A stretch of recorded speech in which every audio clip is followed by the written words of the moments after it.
थोड़ी अलग प्रकार की होती है। ओके, अगर अपन यहाँ बेसिक ड्रग के बारे में देखेंगे तो बेसिक ड्रग क्या होता है, यहाँ पे इसको BOH से रिप्रेजेंट कर सकते हैं। ठीक है, बेस को कहा जाता है जो डोनेट कर सकते हैं OH नेगेटिव को।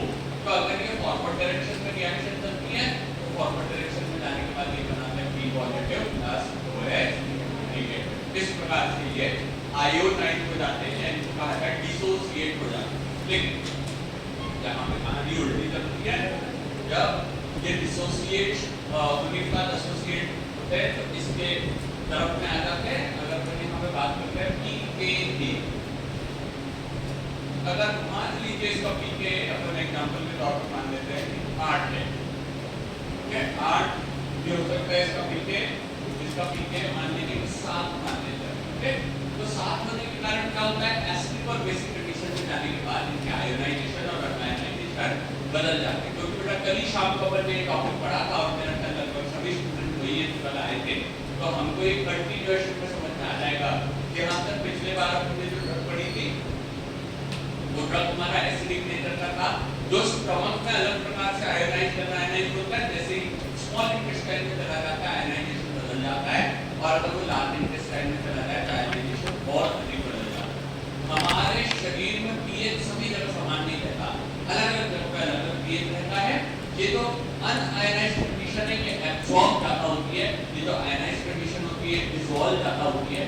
लेकिन हमारे लिए क्योंकि अपने टॉपिक का नाम एब्जॉर्प्शन है, इसलिए अपन बेसिक ड्रग्स पे चर्चा करते हैं। बेसिक ड्रग्स भी सेम टू सेम इसी प्रकार से आयोनाइज होती है, लेकिन पहले बताएंगे लेने के बाद सबसे पहले कहां पहुंचती है, इंटेस्टाइन या स्टमक। ठीक है, और स्टमक में कौन से आयन ज्यादा होते हैं, H पॉजिटिव आयन ज्यादा होते हैं। तो वहां पे क्या होता है, तो H पॉजिटिव आयन होते हैं ना। अब देखिए बेटा पिछली बार पहले H पॉजिटिव आयन आ रहे थे, इस बार ये H पॉजिटिव और OH नेगेटिव बनकर के क्या हो जाते हैं, न्यूट्रलाइज वाटर। ठीक है, यानी मान लीजिए मेरे पास 100 का नोट आया और 100 रुपए मेरे को कहीं खर्च हो गए, तो खर्च हो गए तो मेरे पास कुछ नहीं बचे, अब सिर्फ मेरे को बैंक से पैसे निकालने पड़ेंगे। फॉरवर्ड डायरेक्शन में रिएक्शन चलती है, सबसे शुरुआत में ये रिएक्शन फॉरवर्ड डायरेक्शन में चलती है। मान लीजिए pKa सेकंड में pKa प्लस pH की बात करें तो यहाँ पे क्या हो जाएगा, 50% अनआयोनाइज्ड और 50% आयोनाइज्ड। ये कब होगा, जब pH कितना रहेगा 7 के pH में इस प्रकार की स्थिति देखने को मिलती है। लेकिन जब H पॉजिटिव आ जाएगा, H पॉजिटिव आएगा तो pH 8 हो जाएगा, pH 6 हो जाएगा। H पॉजिटिव आने पर pH क्या हो जाएगा, 6 हो जाएगा। तो यहाँ पे क्या हो जाएगा, हमारा pH कितना है, pH is equals to pKa -1, 7 - 1 यानी 6 हो गया। अब बोर्ड पे देख के बताइए ये रिएक्शन फॉरवर्ड जाएगी कि बैकवर्ड, ये रिएक्शन कहाँ जाएगी, नहीं बेटा इस बार ये फॉरवर्ड जाएगी। क्यों, क्योंकि ये खर्च हो गया ना।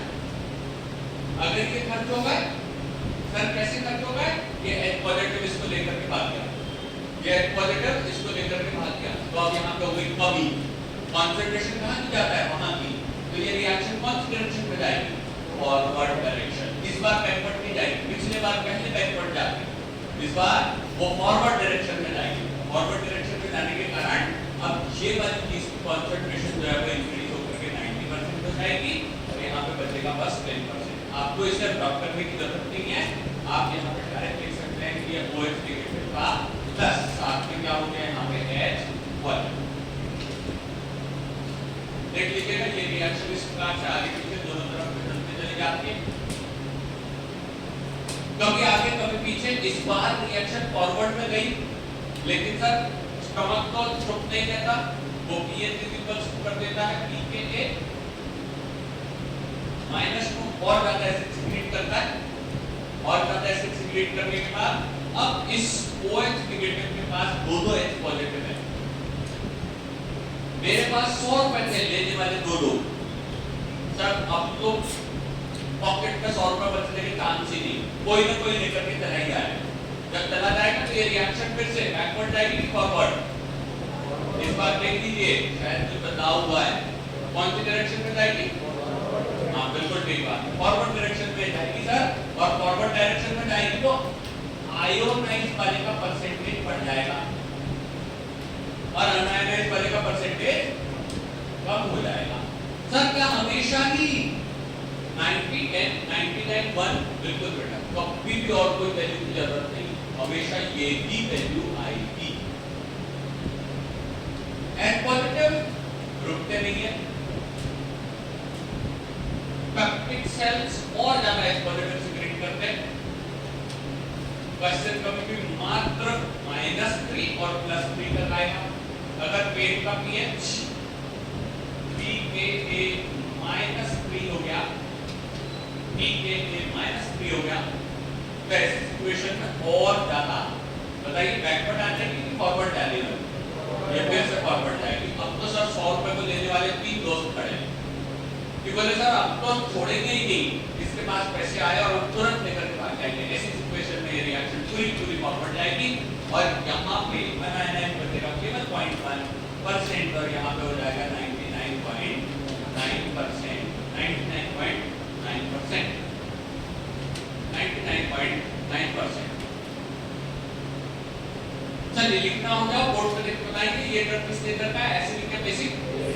लेकिन ये ज्यादा कौन से मीडियम में रहा है? एसिडिक मीडियम में। तो ज्यादा क्या हो रहा है? आयोनाइज्ड या अनायोनाइज्ड? तो ये आयोनाइज्ड ज्यादा हो रहा है, तो ये ज्यादा एब्जॉर्ब होगा कि कम एब्जॉर्ब होगा? कम एब्जॉर्ब होगा। बेसिक ड्रग स्टमक से कम एब्जॉर्ब होती है। लास्ट में स्टेटमेंट लिखाऊंगा जिसका आखिरी में लिखवाया था वैसे लास्ट में स्टेटमेंट लिखेंगे। लेकिन होता क्या है कि सर अपन ने एक बात करी थी, जीआईटी से निकल के ड्रग का हमारे स्टमक से निकल करके क्वेश्चन सुनो, स्मॉल इंटेस्टाइन का पहला भाग क्या कहलाता है? डियोडेनम। ठीक है, तो डियोडेनम के अंदर हो जाता है और डियोडेनम में मैंने एक वर्ड बोला था, उस वर्ड को क्या कहते हैं? उस वर्ड को कहते हैं बेटा काइन। काइन का मतलब होता है कि खाया हुआ है, तो ये एसिड का प्रोडक्ट रहता है ना, वो आगे की तरफ जाना। गुड मॉर्निंग हो गया, वो सब नेल्स चेक कर लियो, बाल ठीक कर लियो। तो मुझे देख करके बताइए कि अगर हम भूखे पेट हैं तो स्टमक का पीएच लगभग कितना होता है? भूखे रहते हैं तो 1 के आसपास, ठीक है, और अगर खाना खा लेते हैं तो 2 से 3 के आसपास, ठीक है। तो जब खाया हुआ खाना 3 पीएच का इधर के तरफ चला जाता है तो वो कहलाता है काइन और वो थोड़ा सा रहता है एसिडिक। लेकिन धीरे-धीरे उसके अंदर फिर मिलते जाते हैं बेसिक प्रोडक्ट और यहाँ पे H पॉजिटिव जाने के अलावा यहाँ पे दूसरी चीज आने लग जाएगी जिसको हम कहते हैं OH नेगेटिव। यहाँ पे दूसरे OH नेगेटिव आने लगेंगे। यहाँ पे हम बना रहे हैं कि OH नेगेटिव आ गया सर। यहाँ धीरे-धीरे ये चेंजेस होते हैं और इसके कारण पे तो यहाँ पे pH इक्वल्स हो जाता है कब pKa+1 यानी 7 + 1 8 हो गया, ये 8 के तरफ चला गया, ठीक है। अब देखना ये B पॉजिटिव के साथ पेयर बनाने के लिए, कपल बनाने के लिए दो OH नेगेटिव अवेलेबल है। तो इस B पॉजिटिव के सिंगल एंड पे काम कर रहे हैं कि कपल बनाने में? हाँ सर, ये कपल बना करके रिटर्न की कंडीशन में आएगा। अब ये रिएक्शन बैकवर्ड डायरेक्शन में चलेगी और बैकवर्ड डायरेक्शन में चलने के कारण अब ये हो जाएगा 90% और ये रह जाएगा 10%। सर और आगे चलेगी क्या रिएक्शन? बिल्कुल आगे चलेगी ना। इसके बाद में हमारे पास pH = pKa+2 की कंडीशन आ जाती है। इसे अपन यहाँ पे OH नेगेटिव से रिप्रेजेंट करते हैं, जिसके कारण ये फिर बैकवर्ड डायरेक्शन में जाकर के 99% और 1% बच जाता है। और इसी प्रकार लास्ट pH = pKa+3 की कंडीशन में और एक OH नेगेटिव आकर के ये आयोनाइज्ड बचता है केवल 1% और अनआयोनाइज्ड हो जाता है 99.9%। ये बेसिक ड्रग्स का कंसीडरेशन पूरा कंप्लीट हो जाता है। बेसिक ड्रग्स यहाँ पे कंप्लीट हो जाता है।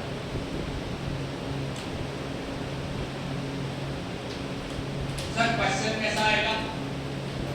थोड़ा जल्दी से जो बच गया लिख लो जल्दी से, फिर उसके बाद अपन यहाँ पे क्वेश्चन देख लेंगे।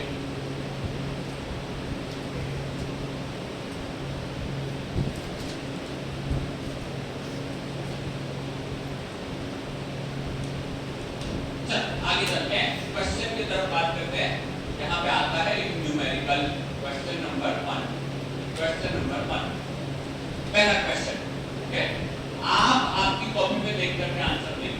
गलत सलत कोई आंसर देगा नहीं, आपको बस कॉपी में देख करके आंसर देना, ठीक है। और अब एसिडिक ड्रग, और एन एसिडिक ड्रग ब्रैकेट में लिखेंगे एक्स, ड्रग का नाम है मान लीजिए एक्स, ठीक है। If PKA is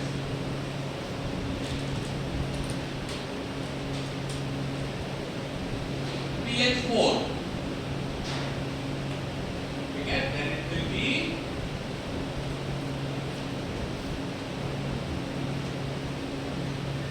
available in what percent as unionized drug in what fluid of pH 4.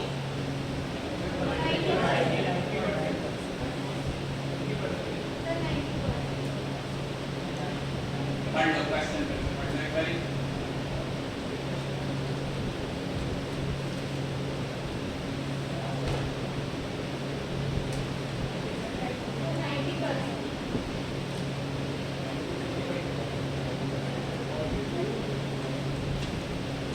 बेटा इसका करेक्ट आंसर है 50%।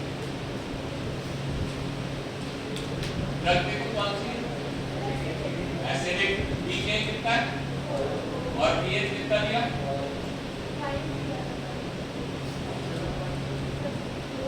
पीएच कितना दिया, अरे बोर्ड पे देखो ना भैया, और पीके कितना है, तो अगर पीके और पीएच बराबर हो तो कितना परसेंट होता है,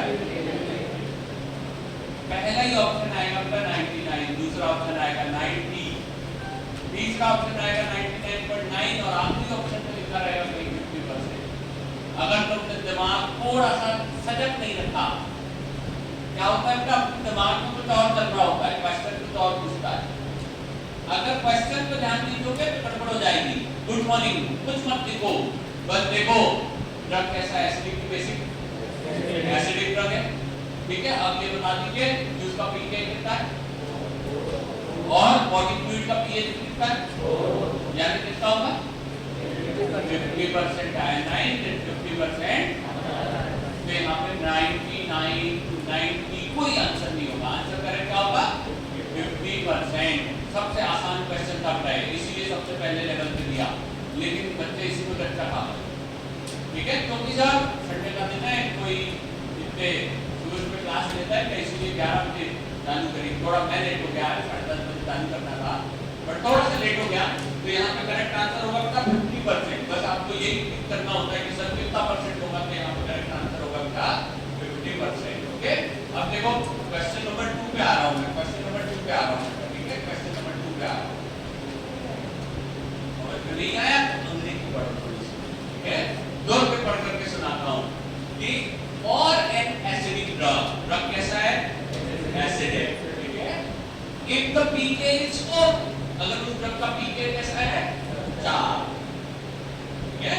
तो कल की क्लास की शुरुआत में ही लिखाया था भैया कि पीके एक ऐसा पीएच होता है जिसमें ड्रग 50% आयनाइज्ड और 50%, तो फिर यहाँ पे क्या लिखा है, it will be available in what percentage as unionized in a body pH of fluid कितना है 4, यहाँ पे pH कितना है 4, जब दोनों चीजें बराबर होंगी तो कितने परसेंट आयनाइज, कितने परसेंट आयनाइज 50% आयनाइज और 50% अनआयनाइज, ठीक है बेटा।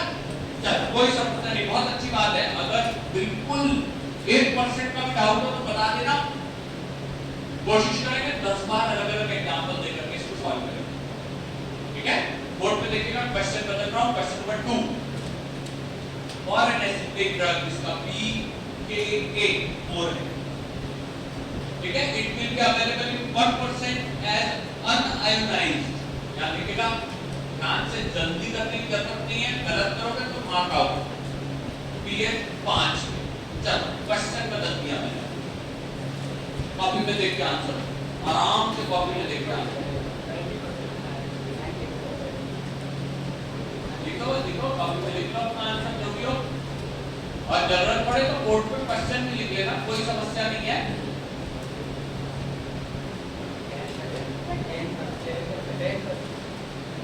मुझे नहीं पता, मुझे नहीं पता।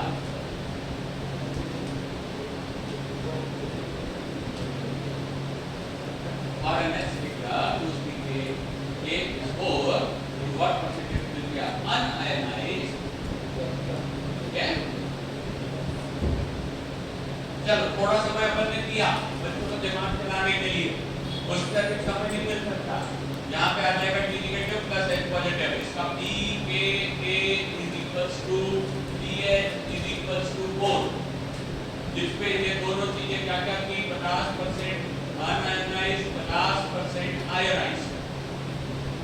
लेकिन अब pKa कितना हो गया, pKa तो 4 ही है, pH कितना हो गया 5, -1 की +1, हाँ बेटा, जब यहाँ पे आ गया हमारा pH इक्वल्स टू 5 यानी pKa +1, तो आपको पिछले वाले उसके अंदर आराम से दिख जाएगा। एसिडिक का क्या तो सब ये वाले में देखना, ये देखिए भैया +1 के अंदर कितना परसेंट, मैंने पूछा क्या है, आयोनाइज्ड की अनआयोनाइज्ड, हाँ अनआयोनाइज्ड की कंडीशन में क्या रेडियोएक्टिव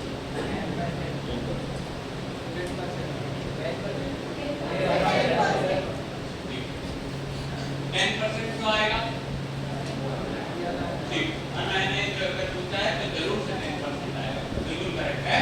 जी यहाँ पे क्या होगा, यहाँ पे OH नेगेटिव और बढ़ जाएंगे, ये वापस की डायरेक्शन में जाएगा और अनआयोनाइज्ड का आंसर में आ जाएगा इसका 10%। आयोनाइज्ड जो होता था यहाँ पे हमारा 90%, लेकिन अनआयोनाइज्ड की क्या होगा 10%। ठीक है सर, अभी भी समझ में नहीं आया तो एक एग्जांपल और, उसके बाद बिल्कुल समझ में आ जाएगा। ठीक है, लेकिन इस बार ऐसे ही सिंपल स्ट्रेट फॉरवर्ड क्वेश्चन दे रहा हूँ। Question number 3, for an acidic drug of X pK unionized, what will be its unionized percentage in a pH of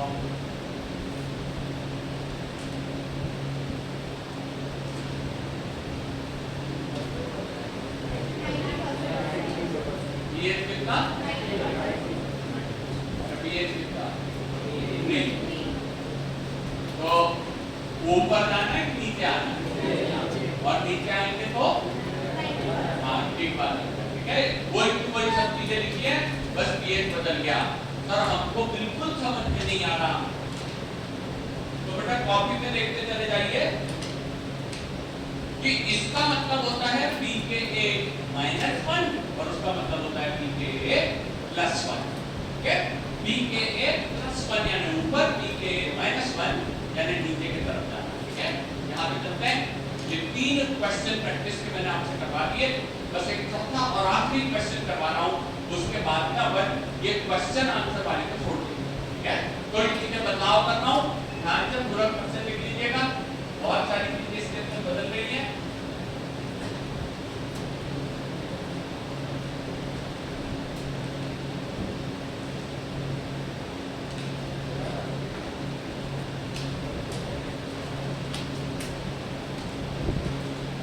question लिखेगा for an acidic drug X, just a minute, बहुत सारी चीजें बदल रहा हूँ, फिर से बदल रहा हूँ,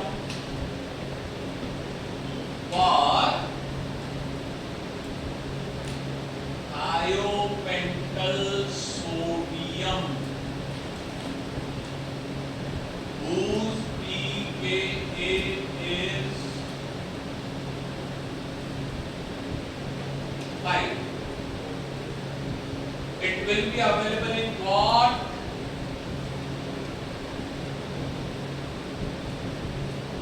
ratio as ionized to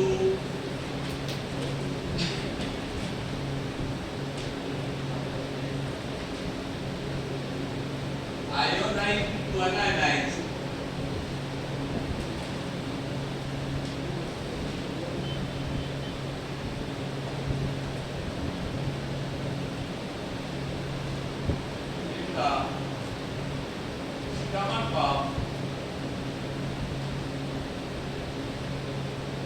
CH2। पहले पूरा क्वेश्चन लिख लीजिए और बिल्कुल भी किसी भी तरीके से जल्दीबाजी नहीं करनी है। जल्दी आंसर देने वालों को फर्स्ट रैंक नहीं मिलेगी। सारे आंसर सही देने वाले को फर्स्ट रैंक मिलता है।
बच्चों सुनो थोड़ा सा एक मिनट।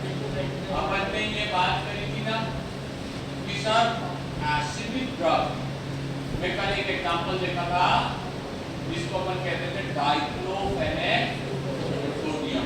वो एसिडिक है बेसिक है और ये हाइड्रोजन सोडियम वैसे के वैसे ही सर ये भी एसिडिक ड्रग है। ठीक है, तो क्या करते हैं बेटा जीपैट टाइप में ना हर क्वेश्चन 4 नंबर का रहता है और 4 नंबर पे ये आपको स्ट्रेट फॉरवर्ड क्वेश्चन कब देखे जाते हैं, आपकी बुद्धि का टेस्ट करने के लिए वहां पे ये भी देखा जाता है कि ये 4 नंबर पे इसको ये तो पता होना चाहिए कि ये एसिडिक ड्रग है कि बेसिक ड्रग है। कौन सा ड्रग है ये?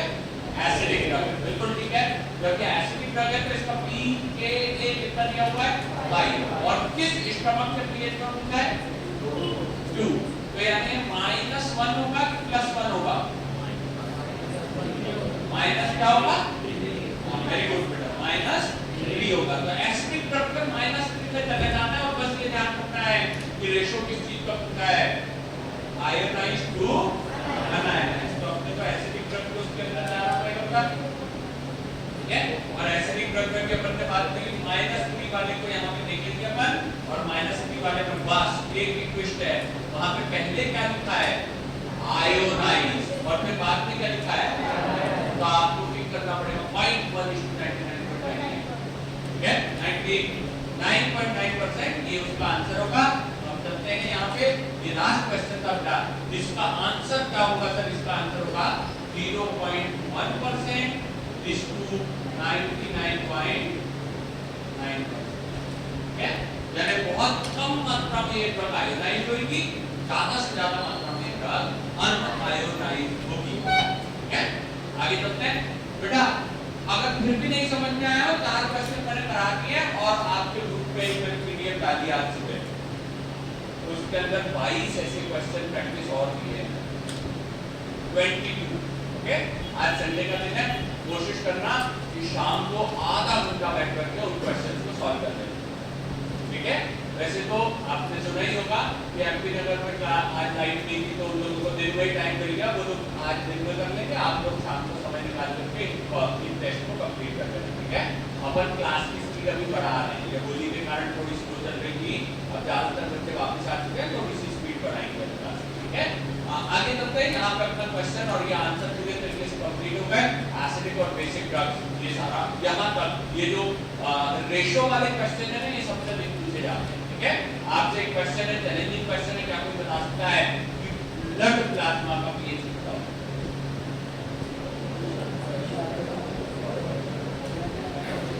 वेरी गुड, बिल्कुल सही। जितने बच्चे धीरे धीरे बोल रहे हैं सब सही है, 7.4।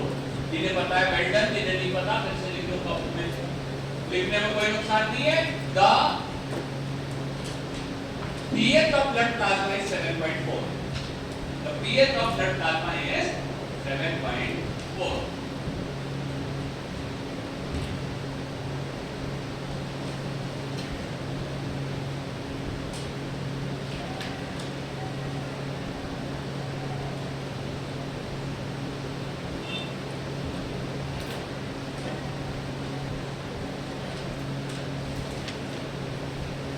देखो चैलेंजिंग कैसे हो जाता है क्वेश्चन नंबर 5 आ गया आपके पास यहाँ।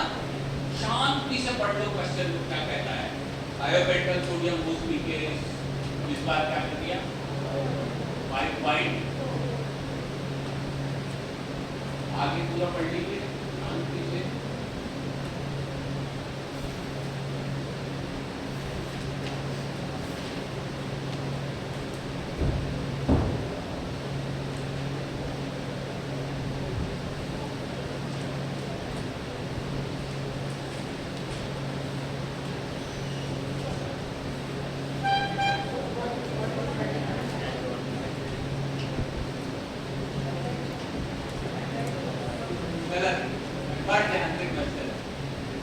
पहले क्या लिखा है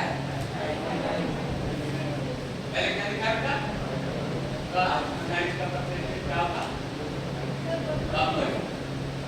आंसर क्या होगा 99:1 ठीक है। बस शांति से पढ़ने का सर ये क्वेश्चन काय को एक्स्ट्रा करा दिया बोल रहे थे क्वेश्चन खत्म हो जाएंगे बिल्कुल खत्म हो जाएंगे बेटा, लेकिन मैंने टेस्ट सीरीज जो आपको पीडीएफ डाली है ना उस पीडीएफ के अंदर 2 क्वेश्चन मैंने ऐसे दिए जिसके अंदर ब्लड प्लाज्मा बोला है 6 दिन लिखा तो उसका पीएच कितना होता है, तो आपको ये प्रैक्टिस हो जाए इसके लिए ये क्वेश्चन मैंने करवा दिया। ये बार आपका ठीक फिर से बताना नोट कर लीजिए। तो आयोपेंटल सोडियम कैसा ड्रग है बेसिक एसिडिक ड्रग है, तो ये वाली इक्वेशन तैयार की हुई है जिसका pKa कितना बोला आपने बेटा कितना है 5.4 ठीक है। अब बता बॉडी का पीएच कितना होता है तो -2 +2 ना बिल्कुल ठीक बात है। तो अपन यहाँ पे पहुंच गए 6.4 पे और यहाँ पे अपन वापस काम पे पहुंच गए बेटा 7.4 पे। तो 7.4 पे जब अपन यहाँ पे एक्स्ट्रा पहुंच गए तो देखो OH नेगेटिव की संख्या बढ़ते चली गई यानी ये फॉरवर्ड डायरेक्शन में जाएगा ठीक है। कैसे कैसे हो जाएगा यहाँ पे पहले क्या हो जाएगा 10:90 और फिर यहाँ क्या हो जाएगा 10:99। अब देखो 3 और नीचे वाले से कोई लेना देना नहीं बस यही है, लेकिन पूछा क्या क्या है देखिएगा काइकर किसके साथ क्या पूछा है आयोनाइज टू ठीक। फिर तो बेटा ये करेक्ट आंसर होगा 99:1 99:1 इसका करेक्ट आंसर होगा। The right answer will be 99 ionise to 1% unionised drug.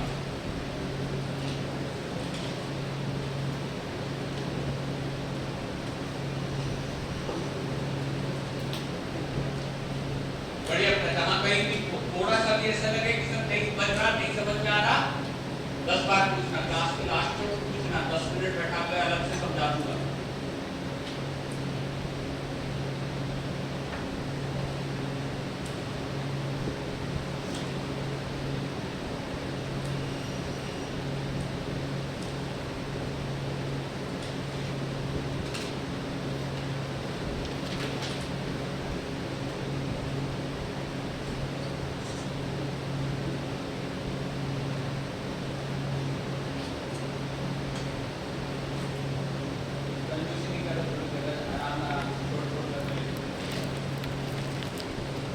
एक ही जगह क्वेश्चन डिबेट करते जाएंगे समझ नहीं आएगा।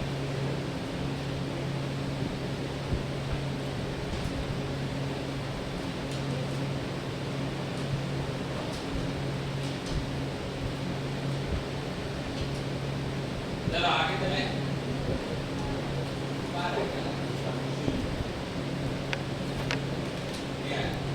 हो जाए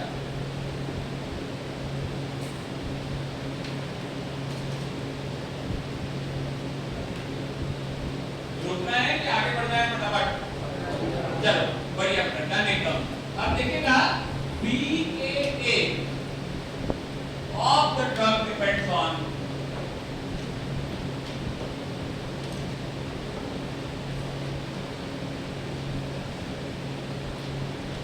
presence of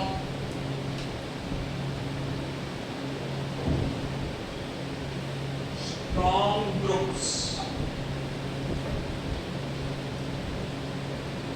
किसी भी ड्रग का pKa कितना होगा ये इस बात पर निर्भर करता है कि कितने स्ट्रॉन्ग ग्रुप्स हैं ओके। और यहाँ पे 3 कैटेगरी अपने को लिखनी है फटाफट। अपन पहले बात करेंगे स्ट्रॉन्ग एसिड्स की। स्ट्रॉन्ग एसिड्स की, ठीक है, ऐसी ड्रग जिनके अंदर प्रेजेंट होते हैं जैसे COOH ग्रुप्स, ये कहलाते हैं स्ट्रॉन्ग एसिड्स, ये कहलाते हैं स्ट्रॉन्ग एसिड्स। कल के ऊपर एक ग्रुप का नाम लिखा था। बट कुछ ग्रुप्स होते हैं जिनको हम कहते हैं moderate acids, moderate acids, moderate acids, उनके अंदर प्रेजेंट होते हैं एरोमेटिक अल्कोहल ग्रुप्स, उनके अंदर प्रेजेंट होते हैं ना एरोमेटिक अल्कोहल ग्रुप्स। और फिर बारी आती है वीक एसिड्स, वीक एसिड्स, ये वीक एसिड्स के अंदर जनरली प्रेजेंट होते हैं एलोपेटिक एलिफेटिक अल्कोहलिक ग्रुप्स।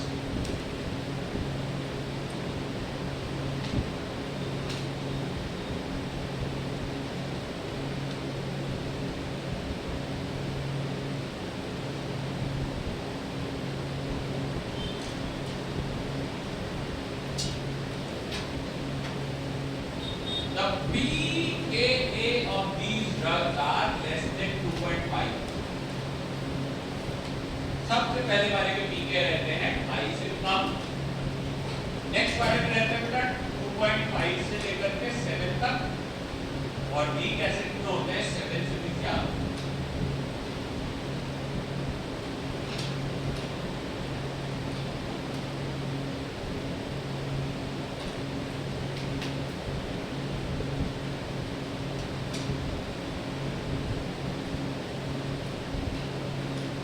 अगले एग्जांपल में चलते हैं अपना, ऐसी सिचुएशन में आ जाते हैं हमारे वीक बेस, इनमें प्रेजेंट होते हैं अपना हमारे tertiary amines, moderately weak bases,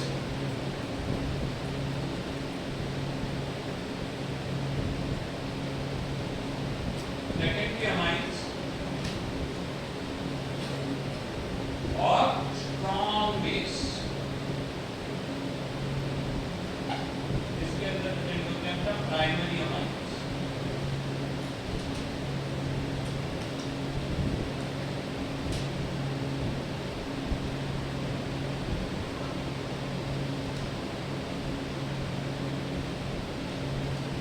week basic drugs के pKa होते हैं लेस देन 5,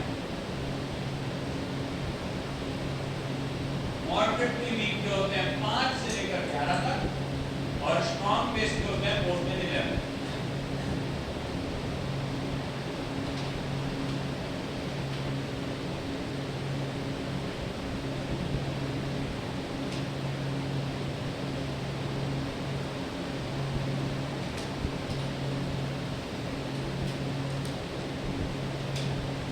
डायरेक्ट क्वेश्चन आते हैं बेटा इनमें से, क्या क्वेश्चन आते हैं, अपन ट्रिट के थ्रू इसको याद कर लेते हैं।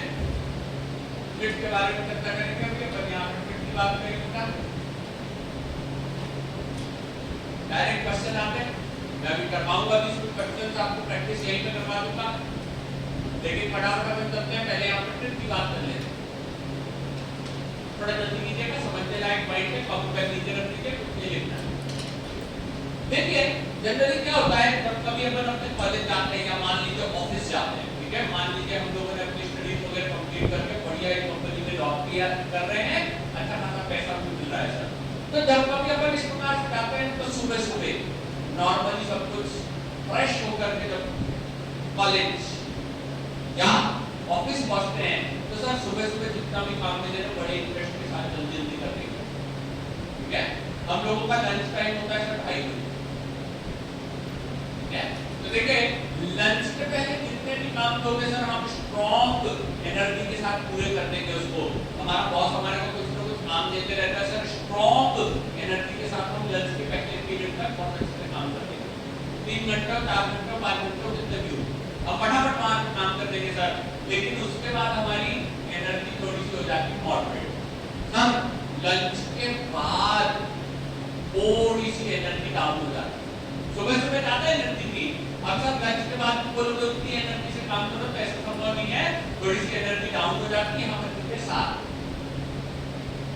ओके देखिए भैया कॉलेज और कंपनी का सबसे बड़ा डिफरेंस ये है, हमारे कॉलेज का वर्किंग टाइम रहता है 6 से 7 घंटे बस, और इंडस्ट्रीज का या कंपनीज का वर्किंग टाइम रहता 8 से 10। तो पहली सिचुएशन तो यहीं पे बदल जाती, सर अपने कॉलेज में 6-7 घंटे में छुट्टी हो जाती सर, ऑफिस में जाओ तो 8 से 10 घंटे काम करना होता है, ज्यादातर लोगों को ये तकलीफ सर पूरा दिन तो वहीं निकल जाता। अब 7 बजे हम घर पहुंचे थोड़ी एनर्जी के साथ और घर जाते से मम्मी ने पकड़ा दिया तेरा जा धनिया लेकर के आओ, ठीक है, तो तुरंत मम्मी पे चिल्लाना चालू, क्या यार मम्मी आपको समझता नहीं, मैं दिन भर से काम करके आया हूँ और अभी फिर भेज रही हूँ, नहीं मैं नहीं जाऊंगा, बिना धनिया की दाल बना दो, मैं तो बैठ करके आराम से मोबाइल चलाऊंगा, इसके बाद मेरे को अगर कुछ काम बोलोगे तो मेरी एनर्जी कैसी हो चुकी है। 7 बजे के बाद फिर से कोई कहे कि बेटा थोड़ा सा है ना, मान लो कि कुछ बच्चे डिसाइड करते हैं कि सर अपने को क्या करना है, बारहवीं के बाद अपने को करनी है जॉब, और जॉब के साथ साथ मैं तैयारी कर लूंगा, पता है तैयारी कर लूंगा, ठीक है। तो बेटा जॉब में जब कोई व्यक्ति आपको पैसे देता है ना काम करने के, तो 10-12 घंटे आपको ऐसे खुश देता है, और उसके बाद घर आने के बाद अगर कोई और कोई BI के लेवल की तैयारी कर दो तो बेटा वो संभव ही नहीं, ठीक है। सर शनिवार रविवार पढ़ लेंगे, कपड़े भी नहीं धुल पाते, ठीक है। तो बहुत सारी ऐसी समस्याएं रहती है जिसके कारण जॉब के साथ तैयारी संभव नहीं है। लेकिन मान लीजिए आप किसी अच्छे कॉलेज में नाइपर वाइपर में एडमिशन ले लो तो आपको 12,400 रुपए का स्टाइपेंड मिलेगा 100%, और साथ में 2-3 लेक्चर पढ़े और बाकी समय BI की कोई तैयारी करो, पैसे भी मिलते हैं, ज्यादा एग्जॉस्ट भी नहीं होता और पढ़ाई लिखाई का भरपूर आपको समय मिल जाता है। ये कहलाता है हमारे एसिडिक ड्रग्स। क्वेश्चन सुनिए, प्लीज बता दीजिए कि सबसे ज्यादा एनर्जी कब रहती है लंच से पहले, यानी पहले फूड देखिएगा 2:30 बजे के पहले हम कैसा फील करते हैं, स्ट्रांग, फिर उसके बाद सेकंड हाफ में मॉडरेट, यानी सब थोड़ी एनर्जी कम हो चुकी है लेकिन हाँ अभी भी काम कर सकते हैं क्योंकि ऑफिस में तो काम करना ही पड़ेगा। 2:30 से लेकर कितने बजे तक छुट्टी हो गई, 7 बजे तक पहुंचे सर, उसके बाद हमारी एनर्जी बहुत वीक हो गई सर। अब मत बोलना कि सर जाकर के बाहर से कुछ लेकर के आ जाओ, हम तो यहीं पे लिक्विड से आपको ऑर्डर दे देंगे और किसी चीज की आवश्यकता नहीं है, यहाँ पे हमारी एनर्जी पूरी होगी। लेकिन कुछ ड्रग इसके उल्टे भी रहते हैं, ऐसी ड्रग्स इनको हम लोग नॉर्मली कहते हैं निशाचर, ठीक है। सर इनका दिन ही रात में जाता सर 5 बजे के पहले तो ये ऐसी नींद में रहते हैं कि इनको समझ नहीं आता कि दिन भर करना क्या। 5 बजे के बाद थोड़ी सी इनके अंदर एनर्जी आ जाती है, ठीक है। 5 बजे के बाद जब इनमें एनर्जी आना चालू होती है तो उसके बाद सर हाँ कोई काम होगा तो सर रात को 12 बजे के बाद मैं काम करने तक बैठता हूँ तो सर पूरी रात काम करवा लीजिए मुझसे, लेकिन सुबह उठ करके पढ़ने के लिए कहोगे तो मेरे बस की बात नहीं है। बहुत सारे निशाचर खुश हो रहे हैं सच में सर, ऐसा ही तो होता है। रात को हमको पढ़ने को बोलोगे तो हम बिल्कुल पढ़ाई कर लेंगे सर, कोई समस्या की बात नहीं है, लेकिन अगर कहोगे जल्दी उठ करके सुबह पढ़ लेना तो सर इतनी स्ट्रॉन्ग एसिड नहीं है, हम बेसिक ही अच्छे हैं सर। बेसिक मटेरियल में ध्यान दीजिएगा, 5 बजे से पहले एनर्जी लो है, 5 बजे के बाद एनर्जी चालू हुई, 11 बजे तक ठीक ठाक एनर्जी है और 11 बजे के बाद इनको क्या आता है सर, 5 बजे के बाद 11 बजे के बाद ये इतने ज्यादा स्ट्रॉन्ग हो जाते हैं कि they are easy to do any task. ये अपने ये केवल याद रखने की ट्रिक है बेटा, इसका सच में कोई लेना देना नहीं है, बस अपने ट्रिक बना ली इस प्रकार से इसको कंप्लीट कर लेंगे। छोटी सी लैंग्वेज में अपने खुद की लैंग्वेज में, हिंदी इंग्लिश किसी भी लैंग्वेज में इन ट्रिक्स को लिखो क्योंकि क्वेश्चन लगातार आएंगे, क्वेश्चन इन पे लगातार आएंगे, इन ट्रिक्स को अपने अकॉर्डिंग जल्दी से लिख लो थोड़ा सा।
चलिए वापस से आ जाते हैं। इक्विट्स आपको आपकी लैंग्वेज में लिखनी थी क्योंकि सर अभी तो समझ में आ गया, लेकिन आप जब आज से 1.5 साल बाद नाइपर के एग्जाम में फाइनली बैठेंगे तो ये क्लासेस, क्योंकि ऐसी आप करीब 400 450 क्लासेस कर चुके हो, तो 400 क्लासेस में से ध्यान नहीं रहती कौन सी चीज कहाँ थी, लेकिन जब आप रिवाइज करने जाओगे तो रिवाइज करने में आपको ध्यान आ जाएगी कि सर ये ट्रिक्स कहाँ तो किस प्रकार से बताई थी सर ने। अब चलते हैं अपना नेक्स्ट वाली वैल्यू पे। बिल्कुल करेक्ट, इनसे अपन ये स्ट्रॉन्ग एसिड और बेस के बारे में चर्चा करते हैं। मैं 2 पॉइंट डिक्टेट कर रहा हूं, जल्दी से लिखेंगे। पूरी के पूरे स्टेटमेंट है, 2 स्टेटमेंट है। स्टेटमेंट नंबर 1, पहला स्टेटमेंट लिखेंगे, strong acid and strong bases, strong acid and strong bases remains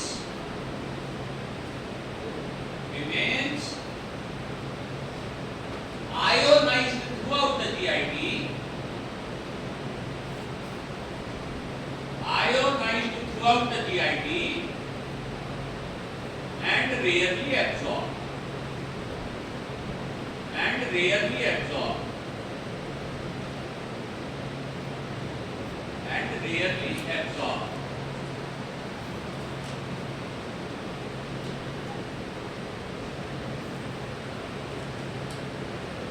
Weak acids and weak basic drugs,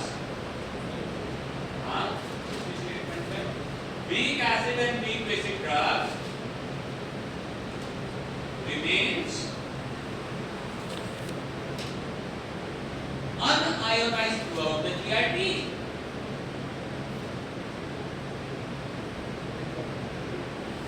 Remains unionized throughout the GIT.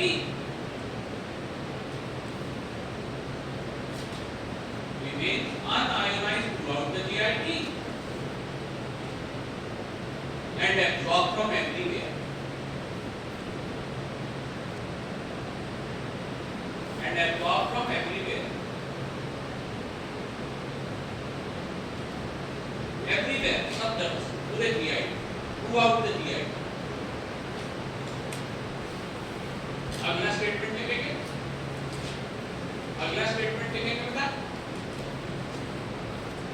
but the absorption of moderately, but the absorption of moderately,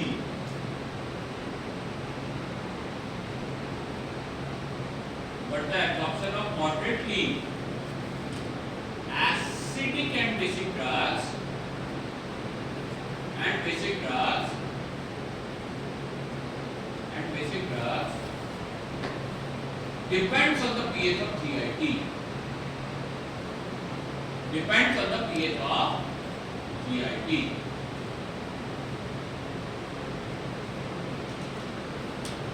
Acidic drugs are better absorbed from stomach. Acidic and basic drug. इसी statement में आगे लिखना है, acidic drugs are better absorbed from stomach. Acidic drugs are better absorbed from stomach.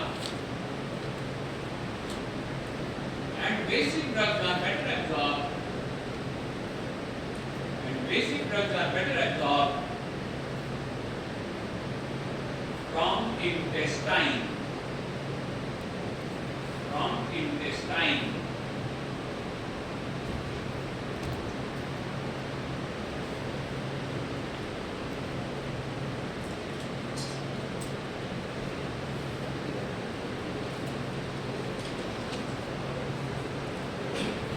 From intestine. ठीक है, चल लिखना हो गया, पंप पे नीचे रख दीजिए, पढ़ने के लिए डिपेंड्स ऑन ब्लॉक क्या लिखेगा? पढ़ने के लिए समय बाद लिखूंगा। अगला हेडिंग डाल लीजिए उनका pH partition hypothesis, pH partition hypothesis, pH partition hypothesis, pH partition hypothesis.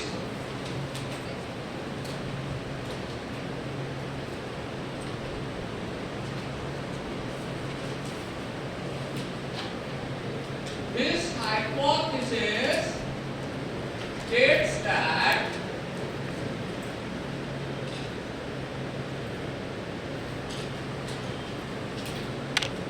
partition of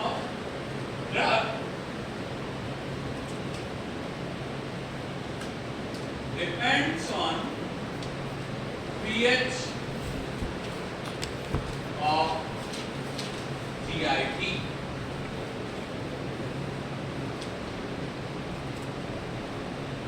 This hypothesis states that partition of drug depends on pH of GIT.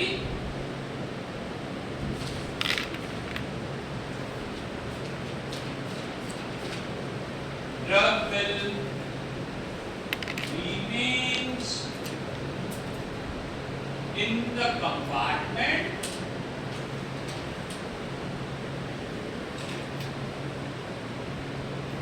or organ in which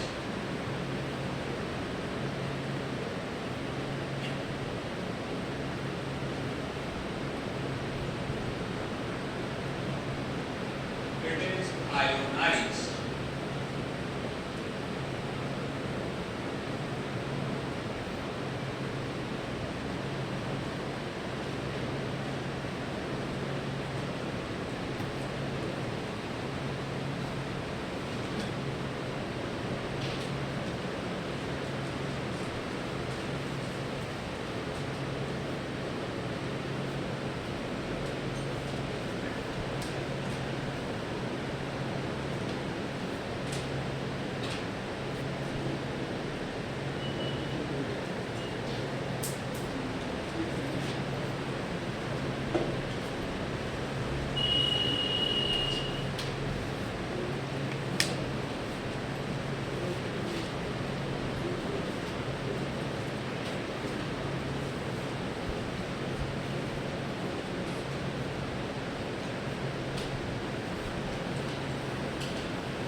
चलिए ये diagram ये बताता है graph कि जैसे ही हमारा drug stomach पर पहुंचता है, सुनिए सीक्वेंस बहुत लंबा है। स्टमक में पहुंचने के बाद वो होता है पहले डिसइंटीग्रेट फिर डिसॉल्व, उसके बाद आयोनाइजेशन या अनायनाइजेशन की कहानी आती है, ठीक है। और आयोनाइजेशन अनायनाइजेशन की कहानी में ये सब कुछ कब से पड़ रहा है पर ये डिपेंड करता है आसपास का पीएच कितना है। अगर बहुत सारे H पॉजिटिव खाली रहेंगे तो बेचारा D नेगेटिव कभी भी सिंगल्स के फॉर्म में नहीं रह सकता, वो हमेशा कपल ही बना लेता है। अब ये अपन यहाँ पे देखते हैं, देखो भाई अगर वो अनायनाइज रहेगा तो क्रॉस कर पाएगा, आयोनाइज रहेगा तो क्रॉसिंग नहीं हो पाएगी। ऊपर ही लिखा हुआ है कि drug will remain in the compartment और organ in which it is ionized, जिसमें वो आयोनाइज ज्यादा रहता है, कम रह जाता है, जहां पे वो अनायनाइज होता है वहां से क्रॉस करके वो दूसरी तरफ भाग जाता है। इसी को कहते हैं पीएच पार्टीशन हाइपोथेसिस, ठीक है। क्या कोई आप में से बता सकता है what do you mean bye hypothesis? Hypothesis है बोल थ्योरी, यानी जो कई बार सही होती है लेकिन कभी-कभार गलत भी हो सकती है। हाइपोथेसिस का मतलब होता है कि साइंटिस्ट ने मान लिया है कि ऐसा ही होता होगा, लेकिन यह हाइपोथेसिस कई बार गलत भी हो सकती है। कभी-कभार ये गलत भी हो सकती है। हाइपोथेसिस किस प्रकार गलत होगी उसको बताने से पहले अपन यहाँ पे बात करते हैं अगली एक छोटे से पॉइंट की कि चलिए क्वेश्चन गुड मॉर्निंग सबके हो गए, मेकअप शेकअप तो यहाँ ध्यान दीजिए। और मुझे एक बात बताइए कि ये क्वेश्चन मैंने आपके बैच में 2 बार पूछा है, क्या आप बता सकते हैं एटम्स आर बिगर और मॉलिक्यूल बहुत बड़े होते हैं? पक्का गारंटी? मॉलिक्यूल्स आर बिगर और सेल्स? गुड बेटा, कॉन्फिडेंस रखिए। सर एक सेल के अंदर 4 लाखों मॉलिक्यूल होते हैं, ठीक है, तो सेल बड़े होते हैं। क्या सेल आंखों से दिखते हैं? क्या सेल्स माइक्रोस्कोप में दिखते हैं? क्या मॉलिक्यूल्स आंखों से दिखते हैं? मॉलिक्यूल तो सेल से भी क्या है? अगर मॉलिक्यूल सेल से भी छोटे हैं तो आंखों से तो दिख ही नहीं सकते, ठीक है। तो क्या आप ग्लास की टेस्ट ट्यूब में ऐसे घुमा करके देख सकते हो कि सर मॉलिक्यूल दिख रहा है? नहीं दिखता, ठीक है। और मॉलिक्यूल नहीं दिखता तो आयंस और भी नहीं दिखेगी, और भी नहीं दिखाई देगी। तो सबसे बड़ा चैलेंज हमारे पीछे, हमारे सिर के पीछे सिद्धांत यही है कि सब लिखवा तो दिया 90 90 का 10 और 99 का 1 और 0.1 का 0.99,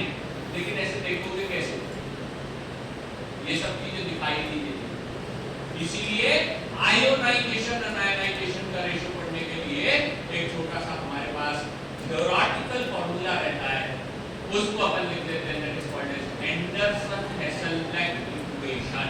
ठीक है, आगे चलते हैं फटाफट, अगला हेडिंग डालेंगे, इसी में है ये पीएच पार्टीशन हाइपोथेसिस में ये का, इसको कहा जाता है Henderson Hasselbalch equation. Henderson Hasselbalch equation, Hasselbalch equation. बेटा कुछ लोग इसको ब्लैक प्रोनाउंस करते हैं, गलत नहीं है, प्रोनाउंसिएशन दुनिया के अलग अलग जगह पे अलग अलग हो सकते हैं। एंडरसन-हेसलब्लैक, BLACH, कोई ब्लैक भी प्रोनाउंस करते हैं, कोई दिक्कत नहीं है। इक्वेशन, ठीक है, ये इक्वेशन क्या यूज आती है? It is used to determine, it is used to determine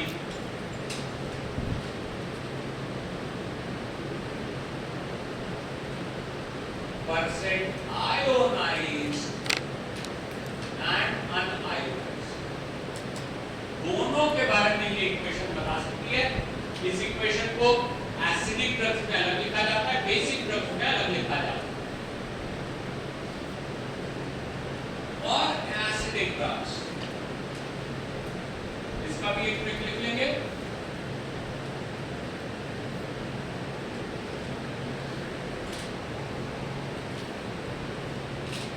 ये एंडरसन-हेसलब्लैक इक्वेशन लिख पा रहा हूं,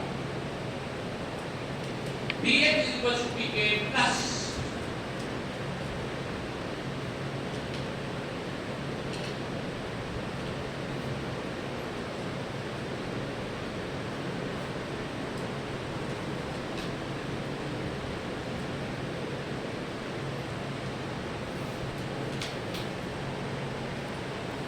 drop of ionized into unionized।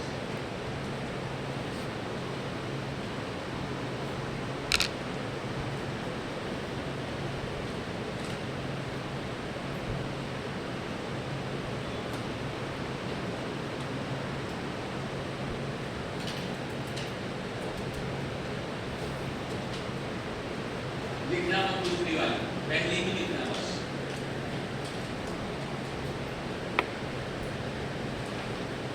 जब लिखना हो गया तो बता दो दूसरी वाली में क्या गलती है। क्या बेटा?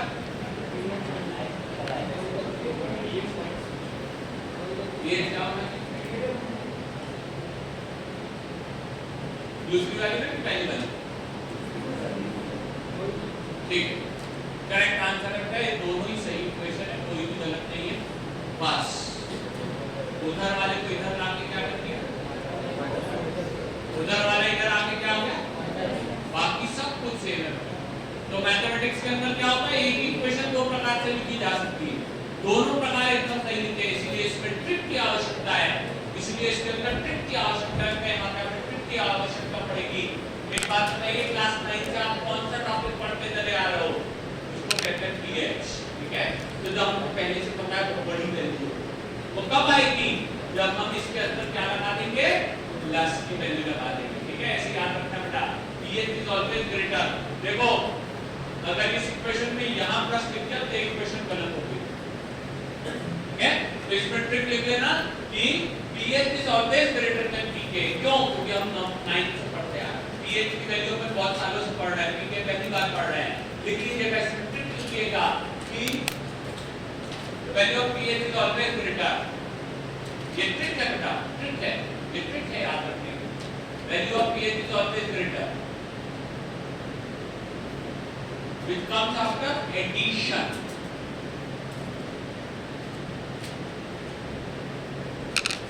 which comes after addition। which comes after addition of pK and log।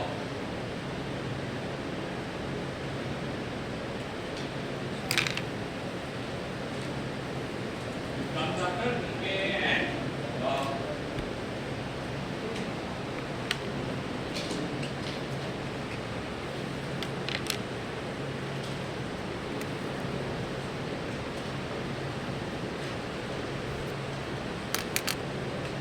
लिखने की जरूरत नहीं है, लेकिन बताइए दोनों में से क्या गलती है?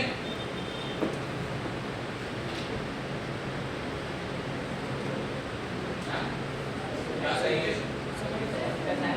सही है। गुड बेटा, ठीक है, बिल्कुल उसी इक्वेशन को इस प्रकार से ऐसे भी लिख सकते हैं। सर क्या मीनिंग हुआ इसका? ये देखो ये एसिडिक ड्रग है तो आयनाइज में कैसे रहती है? नेगेटिव करके, और जब H के साथ रहती है तो ये क्या हो जाती है? पॉजिटिव। ठीक है, तो यहाँ पे फिर से एक ट्रिक लिखना बेटा, ट्रिक।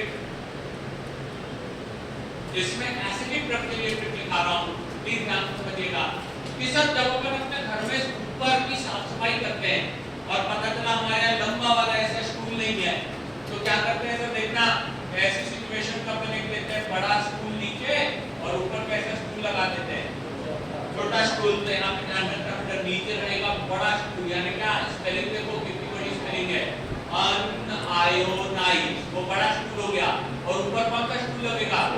ऊपर छोटा वाला स्टूल लग जाएगा, तो ये हो गया हमारा बेटा, ऊपर हो गया आयोनाइज, नीचे हो गया अनआयोनाइज। नीचे वाले में भी देखो ऐसा कैसा है बेटा, ये स्टूल कैसा हो गया, ये स्टूल हो गया बड़ा, ऊपर का स्टूल कैसा है?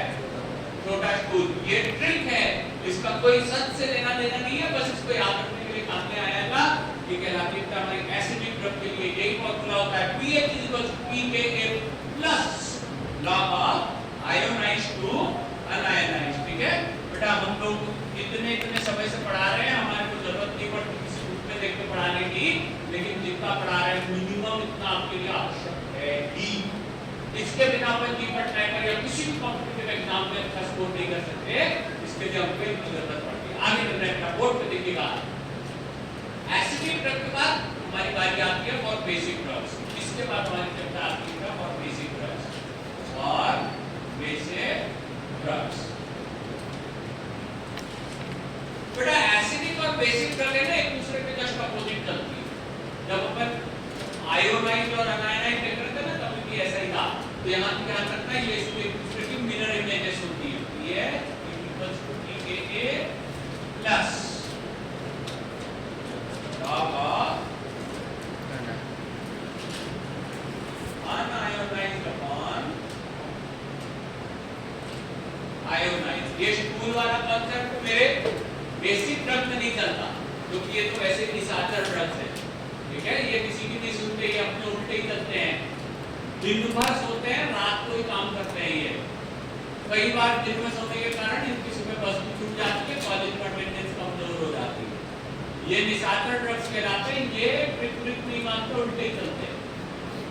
जबकि बाकी कॉमन ड्रग्स तो रहती है वो सीधी चलती है अनआयोनाइज्ड बॉटम में और आयोनाइज्ड ऊपर की तरफ। ठीक है, ये दोनों एक दूसरे की मिरर इमेजेस कहलाती है। देखना बेटा, मिरर इमेजेस का मतलब क्या हुआ सर? ऐसा अपन जानते हैं ना, जो चीज एक दूसरे में जस्ट अपोजिट होता है उसको मिरर इमेज कहते हैं। देखो, लेकिन यहाँ मोबाइल की जरूरत भी आपकी ये चीज ग्रेटर और बेस ग्रेटर, यहाँ पे देखो pKa+।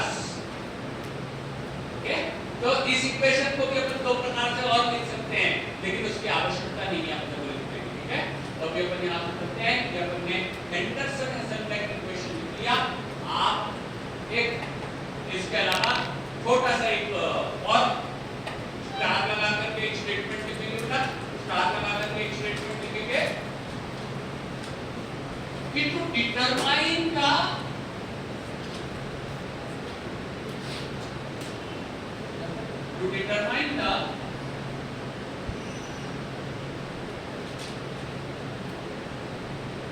ratio of ionized to unionized,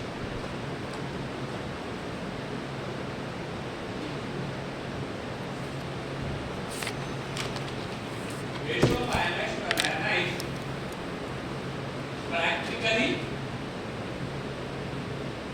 practically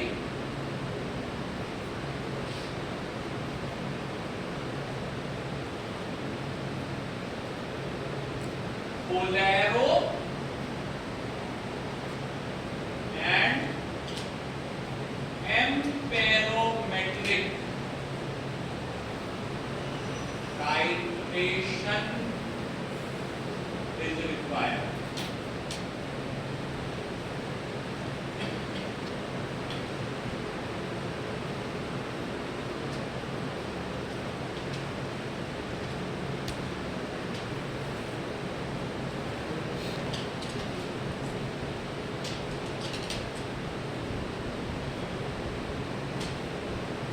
चलिए एक छोटे से वर्ड का मीनिंग बताइए, what do you mean by एम्पेरोमीटर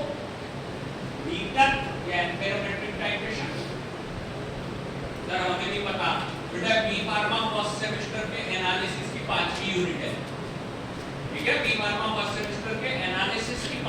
circuit है जिसके अंदर करंट के चार्जेस बदलते चले जाते हैं, ठीक है। तो देखो आयन से आने क्या होता है, आयन से आने में करंट ही होता है, तो उनको निकालने के लिए यहाँ किस चीज की जरूरत पड़ती है, practically can be determined by one effect polarography and amperometric titration, ठीक है। थ्योरेटिकली राइट हैंड साइड में इतनी बड़ी लिखी हुई है एंडरसन हेसलबेक इक्वेशन से निकालते हैं, प्रैक्टिकली से निकालने के लिए एम्पेरो एंड पोलैरोग्राफिक टाइट्रेशन की जरूरत पड़ती है। गुड मॉर्निंग, क्या आप बता सकते हैं कि हमारा सॉलिड पॉलीमॉर्फिज्म दिखाता है या स्यूडो पॉलीमॉर्फिज्म, किस मेथड से चेक किया जा सकता है? वेरी गुड बेटा, बिल्कुल सही आंसर है। तो क्या आप बता सकते हैं हमारा कितना परसेंट तक आयनाइज और अनआयनाइज है, कौन सी मेथड से चेक कर सकते हैं? ऊपर लिखी है एम्पेरोमेट्रिक एंड पोलैरोग्राफिक, इसके अंदर है ना बेटा, कोई 11 सॉरी फर्स्ट ईयर में पढ़ा होगा, इलेक्ट्रोड्स होते हैं कुछ, पॉलिंग मर्करी इलेक्ट्रोड वगैरह ऐसे कुछ इलेक्ट्रोड हैं, बहुत पुराना सिलेबस है, डोंट वरी, हम सब कुछ आपको पढ़ाएंगे बेटा। लेकिन अभी अपन चलते हैं, ये हेंडरसन हेसलबेक इक्वेशन कंप्लीट हो गया, उसके साथ में अपने जितनी भी ये वाले पूरे क्वेश्चन थे वो सारे के सारे कंप्लीट हुए। फटाफट मतलब आधी को घंटे में पढ़ाया पूरा, एक बार जल्दी से रिवाइज कीजिए, कहीं कोई कंफ्यूजन हो तुरंत पूछ लीजिए, जब तक हम किसी और पॉइंट को अभी तुरंत डिस्कस कर लेते हैं।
हेडिंग हमारा एक लास्ट हेडिंग बचा हुआ है जिसको अपन कहते हैं स्टेबिलिटी स्टडी। ड्रग पे एब्जॉर्प्शन को ड्रग की स्टेबिलिटी की अफेक्ट करती है। ठीक है, ड्रग की स्टेबिलिटी की अफेक्ट करती है, इसे this is affected by stability also. Okay, तो चाहिए पहले बोर्ड पे एक बार देख लीजिएगा, ये हमारी ब्रह्मांड का बुक है, जो नए बच्चे हैं वो लोग देख लीजिए, उनके ग्रुप में एक मैसेज पिन है। ठीक है, एक महीने के लिए वो पिन रहेगा वहां पे, उसमें मैंने पीडीएफ की बुक आपकी पढ़ाई के लिए। ठीक है, आपको अगर कोई भी क्वेश्चन ये ढूंढना हो तो आप उस पीडीएफ के ऊपर फाइंड पे जाकर के लिख सकते हैं कि सर व्हाट आर इवेंचुअल्स या मोनोटॉपिक प्रोडक्ट्स, कल अपन पढ़े थे। ओके, तो वो पीडीएफ आपकी हेल्प के लिए है, लेकिन सर बताता हूं नोट्स खुद के लिखे हुए नोट्स से अच्छा कुछ नहीं है। ओके, इसके लिए आप पढ़ाई करेंगे नोट्स से, जब कुछ ऐसी बड़ी सिचुएशन आ जाए कि कहां अटक गए तो फिर अपन को खुद से देख करके उसको आगे चलेंगे। हालांकि बेटा ब्रह्मांड एक बहुत ही सिंपल एक हिंदी ऑथर है, इसके लिए बहुत इजी लैंग्वेज में दिया हुआ, ये हमारे पूरे फैक्टर्स हैं जो जीआईटी को अफेक्ट करते हैं। इन फैक्टर्स में जैसे अपन यहाँ पे सबसे पहले देखेंगे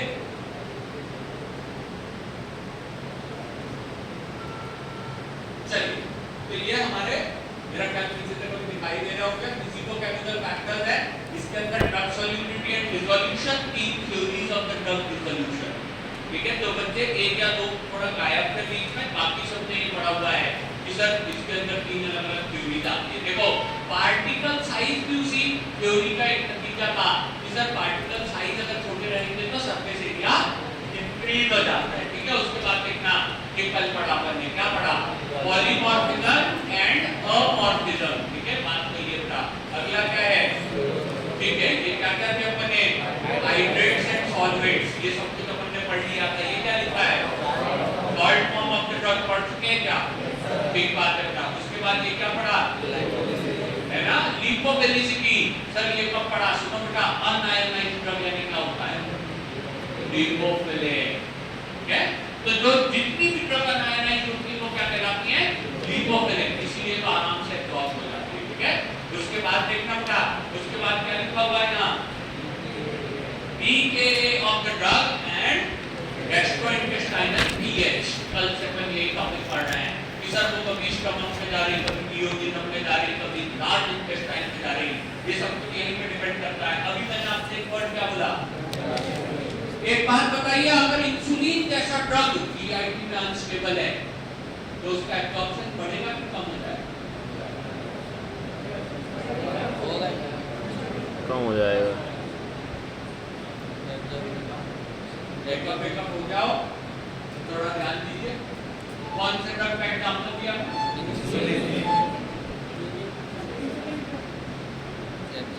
फिर एक बच्चे ने पढ़ेगा बोला तो सबको पढ़ेगा बोलने की जरूरत नहीं।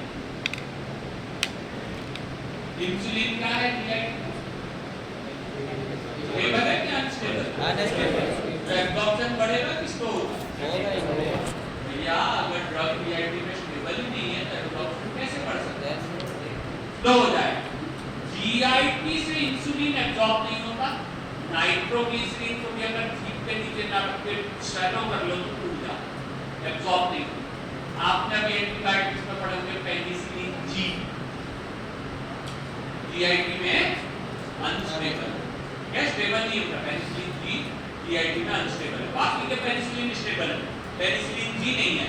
तो ये ड्रग स्टेबिलिटी वहीं पे आता है, ये स्टीरियोकेमिस्ट्री वगैरह इतना जरूरी नहीं है, अपन आगे चलते हैं। ये छोटा सा हेडिंग डालते हैं, इसको कहते हैं फार्मास्यूटिकल फैक्टर्स, इसको कहते हैं फार्मास्यूटिकल फैक्टर्स। चलिए अगला हेडिंग डालिए, फैक्टर्स अफेक्टिंग एब्जॉर्प्शन। चाहे तो बड़ा अगले पेज पे डाल सकते हैं, कोई बड़ी बात नहीं है, बड़ा हेडिंग है। ठीक है, factors affecting drug absorption. Number 2 पहले पे था फिजिको-केमिकल प्रॉपर्टीज ऑफ ड्रग, कल की क्लास की शुरुआत में देखा था। दूसरे नंबर पे आ गए, ये लिखा है डोसेज फॉर्म या फार्मास्यूटिकल फैक्टर्स।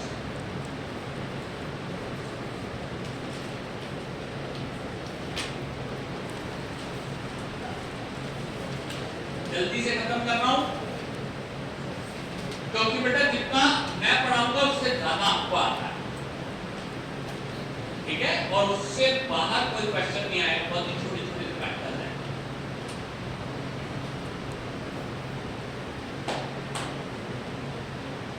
सुनो, अभी इसको लिखने के लिए टाइम मिल जाएगा। पहले मेरे क्वेश्चन का आंसर दो। यहाँ पहले नंबर पे क्या लिखा है? Disintegration time. सुनो, अगर डिसइंटीग्रेशन टाइम शॉर्ट हो जाए, छोटा, 1 मिनट 2 मिनट 3 मिनट, तो एब्जॉर्प्शन बढ़ेगा किसको हो जाएगा? बढ़ेगा। हाँ बढ़ेगा। गुड, कॉन्फिडेंस रखना। डिस्क्रीट जल्दी डिसइंटीग्रेट होता है तो इफेक्ट जल्दी आता है। सस्टेन रिलीज में डिसइंटीग्रेशन टाइम हो गया 8 घंटे 10 घंटे 12 घंटे, तो इफेक्ट भी कैसा आता है? लेट। तो इसको कुछ अलग से पढ़ने की जरूरत नहीं। सबको पता है कि सर डिसइंटीग्रेशन टाइम शॉर्ट होएगा तो effect fast, disintegration time long होएगा तो सस्टेन रिलीज। ठीक है, अगला क्या लिखा है? इसका भी वैसे ही लेना देना है। हाँ सर, अगर रिजोल्यूशन टाइम शॉर्ट हुआ, ये 10 मिनट में रिजॉल्व हो गया, इफेक्ट फास्ट आएगा। और अगर ये 10 घंटे में रिजॉल्व हुआ तो इफेक्ट स्लो आएगा। इसमें अलग से दिमाग लगाने की जरूरत नहीं है। इसमें अमॉर्फिज्म, पॉलीमॉर्फिज्म, एक्सआरडी, ये वो कुछ नहीं पढ़ना है, बस इतना सा क्वेश्चन और आपको सब कुछ आता है। ठीक है, तीसरे नंबर पे क्या लिखा है? Manufacturing variable. कोई ड्रग था जिसमें पानी नहीं होना चाहिए और आपने उसको वेट ग्रेन्युलेशन से बना दिया। गुड मॉर्निंग, एक ड्रग है एस्प्रिन नाम का, उसमें आपने वेट ग्रेन्युलेशन से बना दिया, तो एब्जॉर्प्शन बढ़ेगा कि कम हो जाएगा? वेरी गुड, कम हो जाएगा। क्यों? क्योंकि सर टूट गया हो। मैन्युफैक्चरिंग वेरिएबल, इसके अंदर एक और एग्जांपल सुनो। टैबलेट बनाते समय कंप्रेशन का फोर्स, वेरी गुड, वो तो जोर से ज्यादा हो गया तो इफेक्ट स्लो, एब्जॉर्प्शन स्लो, और अगर फोर्स कम हुआ तो एब्जॉर्प्शन। क्योंकि बिल्कुल सर मैन्युफैक्चरिंग वेरिएबल में यही होता है कि वहां की चीज किस प्रकार से आएगी। देखना बेटा, बोर्ड पे देखना। अगला पॉइंट क्या लिखा है? Pharmaceutical ingredients. आगे क्या लिखा है? हाँ, क्वेश्चन सुनिएगा। अगर हमने किसी ड्रग के साथ में थोड़ी सी मात्रा में डाला को सॉल्वेंट इथेनॉल, आपने एक फॉर्मूलेशन पढ़ा है जिसको बोलते हैं elixir, being of the semester classification of the dosage form. अगर आपने थोड़ी सी मात्रा में इथेनॉल डाला तो इफेक्ट या एब्जॉर्प्शन बताओ क्या होगा? Very good. क्यों? वेरी गुड बेटा, बिल्कुल सही। इन दोनों ने बोला सर बढ़ जाएगा। क्यों बढ़ जाएगा? क्योंकि को सॉल्वेंट से क्या होता है? सॉल्युबिलिटी बढ़ जाती है, ड्रग के एब्जॉर्प्शन बढ़ जाता है। इथेनॉल जैसी ड्रग एक्सिपिएंट सॉल्युबिलिटी को बढ़ा देगी। ठीक है, लेकिन सुनो, अगर अपन ने इसमें ऐसा कुछ प्रोडक्ट डाला जो वाटर में इनसॉल्युबल है तो रिजल्ट कैसा हो जाएगा? स्लो। ठीक है, तो अपन सस्टेन रिलीज में कभी कोई एक्सिपिएंट डालते हैं, कभी कोई एक्सिपिएंट डालते हैं। देखो, nature and type of the dosage form. सुनना, एक बात बताओ, सिरप और टैबलेट में से किससे फास्ट एब्जॉर्प्शन? क्यों? क्योंकि सर पहले से तो वो डिसॉल्व कंडीशन में ना डिसइंटीग्रेशन में टाइम वेस्ट होगा, ना डिसोल्यूशन में होगा, ना आयोनाइजेशन में होगा। फटाफट डोसेज फॉर्म रिलेटेड फैक्टर्स। और इनो में फास्ट इफेक्ट आएगा कि टैबलेट में? इनो में। ये तो इजी हो गया सर, बिल्कुल ठीक है। इसीलिए देखो, जब अपने को तुरंत शक्ति चाहिए तो एडवर्टाइजमेंट में दिखाते हैं कि ग्लूकोन डी पी, क्योंकि पाउडर से इफेक्ट कैसे आता है? फास्ट। टैबलेट के कंपैरिजन में फास्ट इफेक्ट आता है। यहाँ पे एक कंप्लीट हो गया product age and storage condition. कल मैंने बोला था कि भैया मेडिकल स्टोर में पता चला किसी गांव में मेडिकल हब सब टपकती है पानी से, तो ड्रग अच्छी बनी रहेगी कि डिग्रेड होगी? डिग्रेड होगी। तो एब्जॉर्प्शन और इफेक्ट फास्ट टाइम खराब आ जाएगा। ठीक है, तो इसमें बेटा कुछ ऐसे अलग से लिखाने लायक नहीं है, लेकिन फिर भी आप ये 6 पॉइंट पढ़ा कर एक बार लिख लो, एक के नीचे एक जल्दी से कंप्लीट कर दो क्लास को। Dosage form related factors.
का पोर्शन जिसको कहा जाता है पेशेंट रिलेटेड फैक्टर्स। आगे चल रहे हैं, पेशेंट रिलेटेड फैक्टर्स।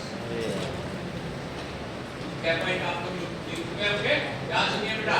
जैसा कि आप जानते हैं कि हम और हमारे रियल ब्रदर सिस्टर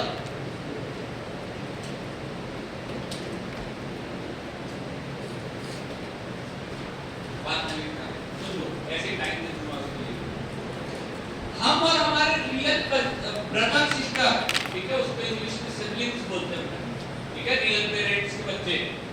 तो हम और हमारे ब्रदर सिस्टर का भी जीआईटी एक जैसा नहीं होता।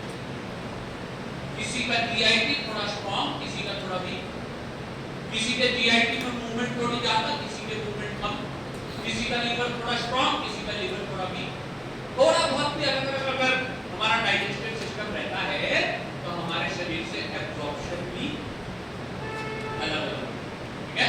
तो इसके अंदर एक सबसे बड़ी चीज आप जानते हैं कि सर सबसे पेशेंट, सभी पेशेंट में एक जैसे इफेक्ट नहीं आएंगे, किसी में थोड़ा ज्यादा, किसी में थोड़ा कम आ सकता है, परसेंटेज थोड़ा बहुत वेरी हो सकता है। मान लीजिए 50 बच्चों को सबको एक टेस्ट दिया, नकल ना मारने दे, तो क्या सबके नंबर बराबर आएंगे? नहीं सर, थोड़े बहुत प्लस माइनस तो आएंगे। इसी प्रकार यहाँ पे भी ड्रग के एब्जॉर्प्शन थोड़े बहुत प्लस माइनस होंगे। देखिएगा एज होते होते, पहला फैक्टर है एज। एज होते होते ज्यादातर बूढ़े व्यक्तियों के जीआईटी में मूवमेंट कम हो जाता है, इसके कारण एब्जॉर्प्शन भी कम हो जाते हैं। तो पहला फैक्टर है एज। छोड़ो, लिखने को समय मिलेगा, बस बोर्ड पे समझ लो बेटा। एक एक पॉइंट समझा देता हूँ जल्दी। अगला पॉइंट क्या है? Gastric emptying time. गैस्ट्रिक यानी केवल स्टमक, एम्प्टिंग यानी खाली होना। अपन ने बात करी थी कि सर ये कल भी अपन ने डायग्राम देखा था, वो डायग्राम बना हुआ है, आप चाहे तो नोट से अपन देख सकते हैं। इस डायग्राम के अंदर हमने कल देखा था बेटा कि ये तो हमारा पेट में खाया हुआ खाना या कोई भी टैबलेट कुछ घंटों तक रहती है और उसके बाद एम्प्टी होकर के इंटेस्टाइन में चली जाती है। जब ये इंटेस्टाइन में जाती है बेटा, तो इंटेस्टाइन से इसके अंदर एब्जॉर्प्शन ज्यादा होगा। जब इसमें एब्जॉर्प्शन इंटेस्टाइन से ज्यादा होंगे तो एब्जॉर्प्शन बढ़ जाएगा। जैसे ही हमारा गैस्ट्रिक एम्प्टिंग होगा वैसे ही गैस्ट्रिक एम्प्टिंग के साथ साथ हमारा ये बढ़ जाएगा, ठीक है। गैस्ट्रिक एम्प्टिंग के साथ साथ ये यहाँ तक का हमारा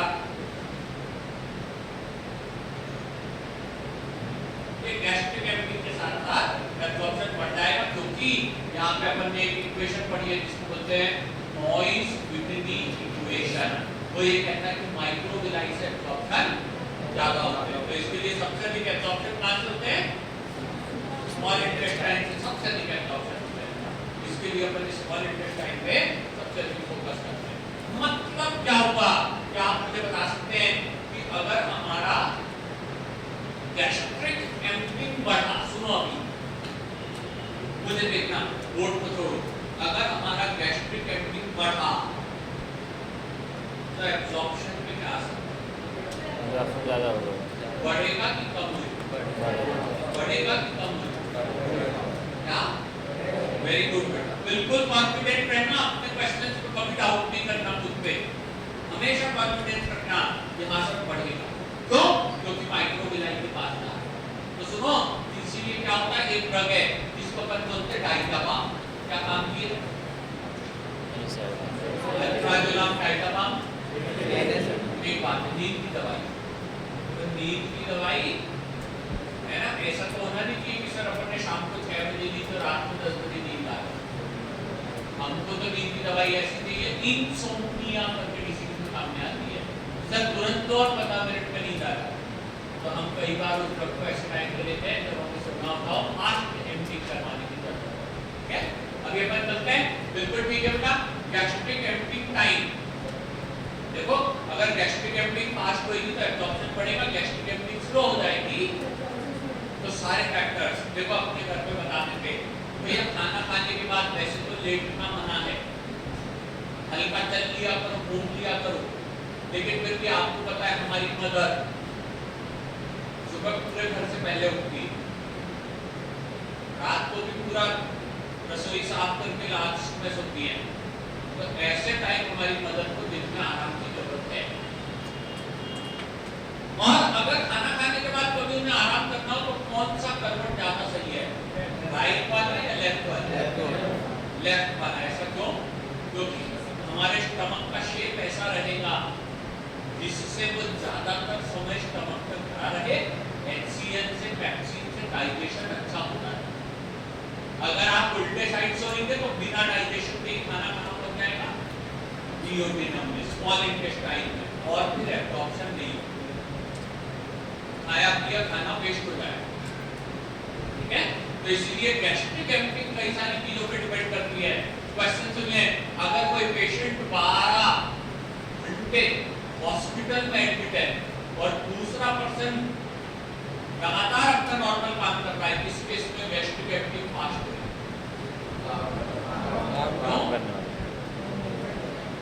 सही बात बेटा, इसके पीछे रीजन है ग्रेविटी।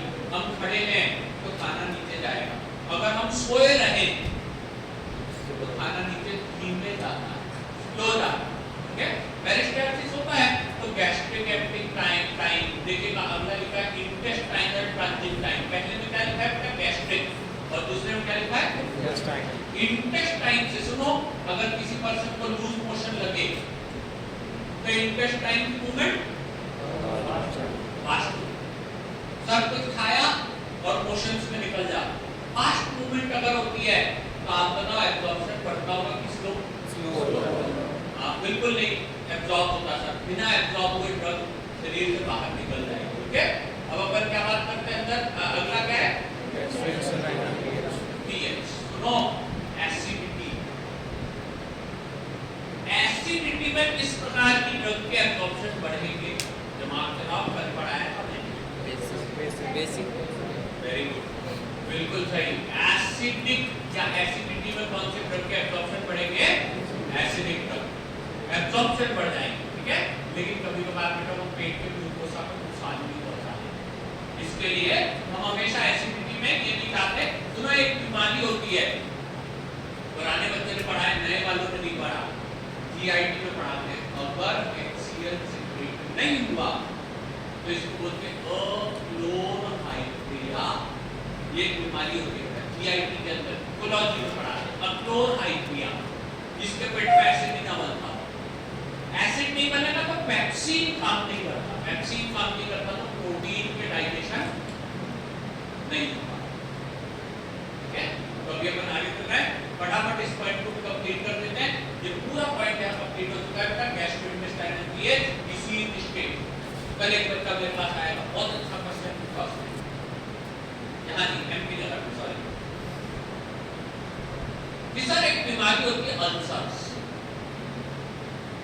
अल्सर नाम की बीमारी में आपको क्या लगता है, ड्रग के एब्जॉर्प्शन बढ़ेंगे कि कम हो जाएंगे? बढ़ जाएगा।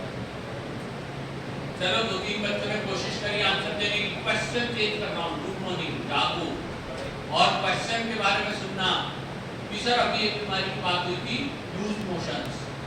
आपके हिसाब से उसमें एब्जॉर्प्शन बढ़ता है कि कम होता है? क्यों? हाँ सर, एब्जॉर्प्शन के पहले ही ड्रग बॉडी से बाहर हो जाता है। दूसरी वैसी बीमारी होती है कॉन्स्टिपेशन, जिसमें GIT मूवमेंट धीरे धीरे करता है, तो धीरे करेगा तो एब्जॉर्प्शन बढ़ जाएगा, क्योंकि सर बहुत देर तक तो GIT में ही है, तो एब्जॉर्प्शन, ये सब चीजें विशेष स्थिति में आती है। वैसे सुनो, जब अल्सर हो जाते ना तो वो म्यूकस मेम्ब्रेन हो जाती पतली, और थिकनेस के कम होने के कारण नॉइज स्टिमुलेटिंग पेशेंट ये कहते हैं कि एब्जॉर्प्शन बढ़ेगा। हम डाकू है, वो एज कहां चल जाता? डिनोमिनेटर। थिकनेस कम होने से एब्जॉर्प्शन बढ़ता है बेटा।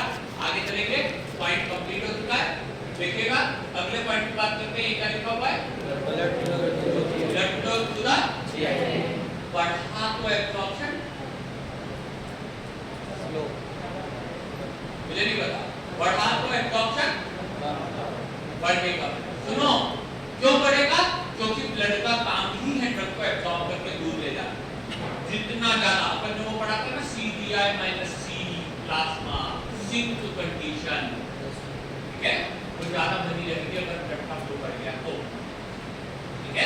मान लीजिए आप लोग लंच करके यहाँ पे बैठे हुए हैं, तो मुझे बताओ आपके पेट में ब्लड का फ्लो ज्यादा होगा कि भूखे पेट में ज्यादा होगा? नहीं, भूखे पेट में ब्लड जाएगा कम, क्योंकि काम ही नहीं है, और खाने के बाद वहां पे जाएगा ब्लड ज्यादा, क्योंकि काम क्या है वहां पे? एब्जॉर्प्शन। ये सब चीजें ऑटोनॉमिक नर्वस सिस्टम कहलाती हैं। काम कंप्लीट हो चुका है इसका। Gastrointestinal content, other drugs, food, fluids etcetera etcetera, ठीक है। अगर हम पचा मतलब अगर हम ऐसा कोई तला हुआ खाना खाते हैं तो गैस्ट्रिक एसिडिटी क्या होती है? फास्ट की स्लो, और दाल चावल खाएं तो फास्ट, सही बात। दाल चावल खाने के 2 घंटे बाद वापस से भूख लग जाती है, ठीक है, क्योंकि ये सब कुछ गैस्ट्रिक एसिडिटी से रिलेटेड रहता है। तब यहाँ पे कुछ ऐसे प्रीसिस्टमिक मेटाबॉलिज्म में ये सब कुछ भी आते हैं, लेकिन इतना आपको पढ़ने की जरूरत नहीं है, ठीक है। ये मैं आपको मेटाबॉलिज्म के टाइम पढ़ाऊंगा। यहाँ पे फर्स्ट वाला पूरा एब्जॉर्प्शन का चैप्टर कंप्लीट हो चुका है, इसके अंदर कुछ भी नहीं बचाया था, सारी चीजें अपन ने कवर कर ली है, ठीक है। इसके साथ बस आपके कुछ 6-7 क्वेश्चन पूछ करके, तो अपन 2-4 बार से कर रहे थे ना, कल तो 8 बजे तक इसलिए क्वेश्चन नहीं पूछे मैंने। कल की और आज की क्लास में दोनों में क्वेश्चन पूछ करके बस आज की क्लास फिनिश है। फिर अगले बार से एब्जॉर्प्शन हो गया, डिस्ट्रीब्यूशन पढ़ाऊंगा, मेटाबॉलिज्म के रेस्पिरेशन, ठीक है। आगे चलते हैं। ये वाला पोर्शन यहाँ कंप्लीट है। अगर आपको कोई क्वेश्चन रहेगा तो मुझसे पूछ लेना, कोई समस्या की बात नहीं है।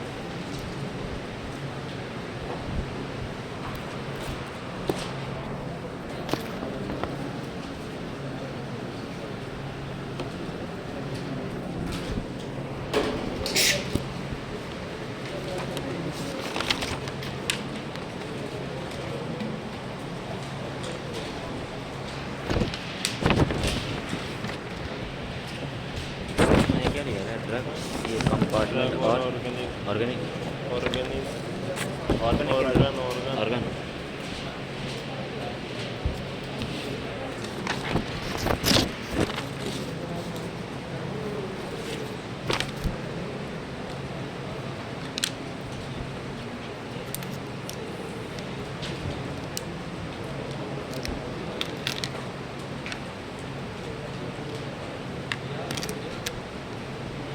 चलो फटाफट क्वेश्चंस का टाइम आ गया। What is the definition of an angiotropic polymers? यार ये तो पहले बता दीजिए, ज्यादा ही बड़ा हो जाता है और बड़ा। ये देखो ऊपर बस एक ही वर्ड पढ़ना है, क्या है वो? कल शाम को पढ़ाया था मैंने, मोनोट्रोपिक और एनेंशियोट्रोपिक। बताओ एक ही डायरेक्शन में जाता है तो क्या बोलते हैं? मोनोट्रोपिक। दोनों डायरेक्शन में जाता है बताओ कौन सा लगेगा? कौन सा? बिल्कुल ठीक, सी आंसर। करेक्ट आंसर क्या होगा इसका? है ना? अगर सिंगल डायरेक्शन होती तो कौन क्या कहलाता? अगले क्वेश्चन पे चलते हैं। मोनोट्रोपिक आ गया, इजी हो गया। बी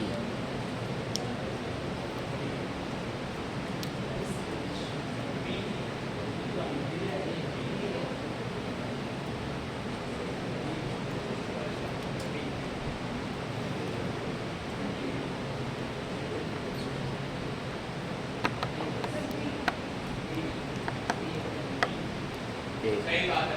हर टेम्परेचर पे अनस्टेबल तो कहलाता है हमारा, बिल्कुल ठीक है। देखो अनस्टेबल का मतलब क्या हुआ? वो मेटास्टेबल कायम करना होता है, स्टेबल पॉलीमर पहले एरो लगा कर बताया था, तो हमेशा एक ही तरफ जाएगा, ये कहलाते हैं स्टेबल पॉलीमर। अगले क्वेश्चन पे चलते हैं बेटा। पॉलीमॉर्फिक फॉर्म,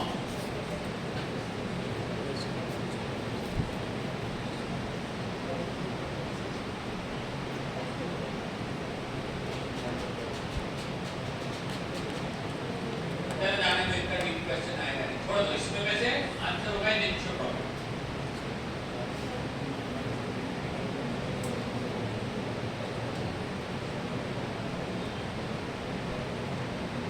मेटास्टेबल प्रेफर क्यों किए जाते हैं?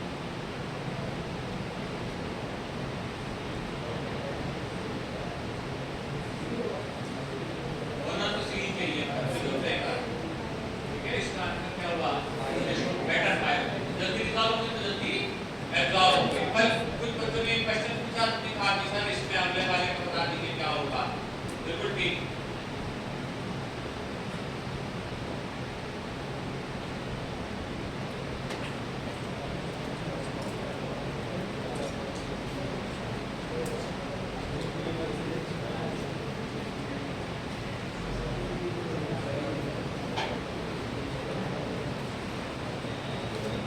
और बड़ा करें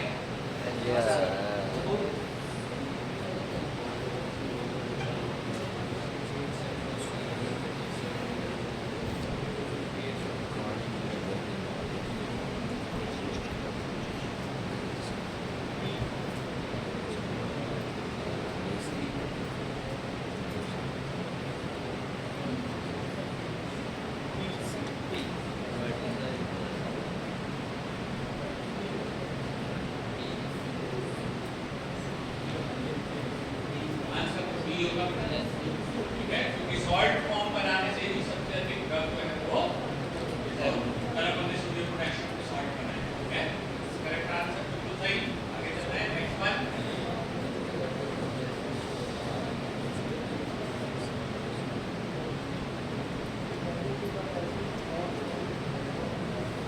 यहाँ पे वो मूवमेंट वाला है जो अपन ने कल पॉजिटिव बात करी थी ना, मीनिंग के साथ। ठीक है, तो वो रिवर्सिबल इक्वेशन बनाया था हमने, वो बनाया गया। ठीक है, अगर हाइड्रोजन आयन लेस होगी तो ये कंसंट्रेशन उसके मूवमेंट में बढ़ते चली जाएगी। इसके अंदर थोड़ा ज्यादा डीप में क्वेश्चन आते हैं, लेकिन जो क्वेश्चन ज्यादा डीप का नहीं है उसको मैं छोड़ दूंगा। ठीक है, नोट करिए उसको, मैं ज्यादा डिटेल में नहीं चर्चा करेंगे।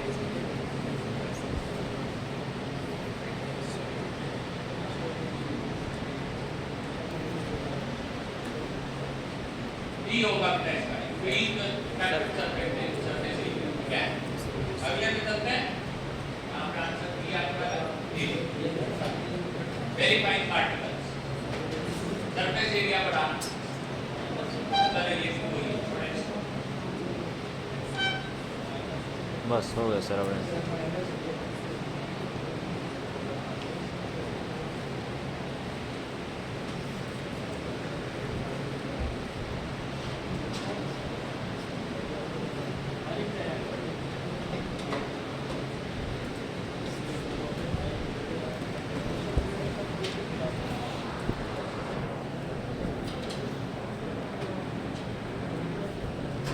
ये तो अभी मैंने ट्रिक वाली आपको एक वो समझाई थी बेटा, वो पीछे वहाँ पे ये हमारी देखो उसी का क्वेश्चन है।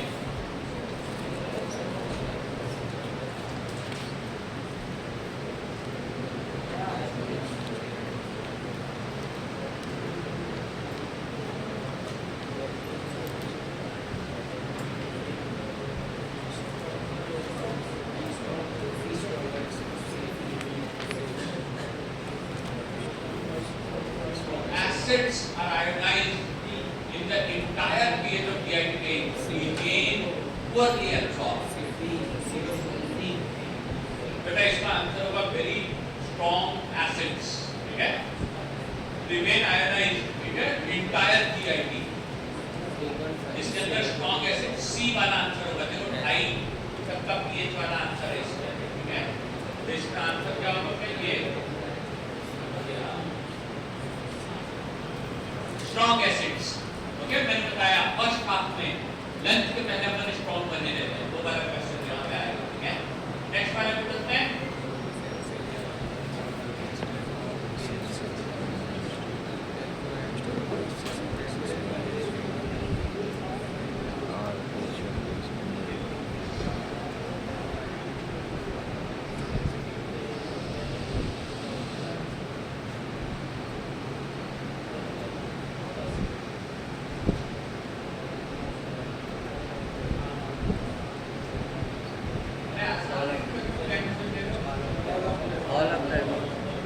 देखो मैंने तीन स्टेटमेंट लिखा है। पहला लिखाया था कि स्ट्रॉन्ग एसिड और स्ट्रॉन्ग बेसिस आयोनाइज्ड रहते हैं और बिल्कुल एब्जॉर्ब नहीं होते, जबकि डीपली एसिडिक और डीपली बेसिक अनआयोनाइज्ड रहते हैं और सब जगह से एब्जॉर्ब होते हैं, यानी इंडिपेंडेंट।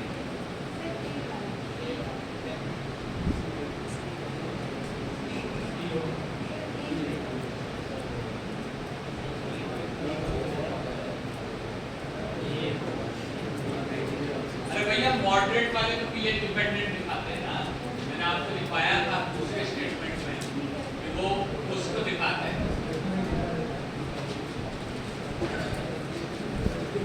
अच्छा चलो 1 मिनट के लिए यहाँ पे देखो, कैफीन सबको पता है चाय में प्रेजेंट होता है, उसके अंदर अल्कलॉइड है, वो एक अमाइन कंटेनिंग ड्रग है। ये थियोफाइलिन, कैफीन और थियोफाइलिन दोनों भाई भाई है, एक जैसे दिखाई देते हैं। ये जो बेंजोडाइजापीन, इसके अंदर भी आपको देखा है 7 मेंबर रिंग के अंदर नाइट्रोजन प्रेजेंट रहता है। So basic drug. ओके आगे चलते हैं, बिल्कुल ठीक आंसर है आपका। ए इसके अंदर होगा। कंफ्यूजिंग क्वेश्चन ऐसे बनते हैं, बेटर एब्जॉर्ब।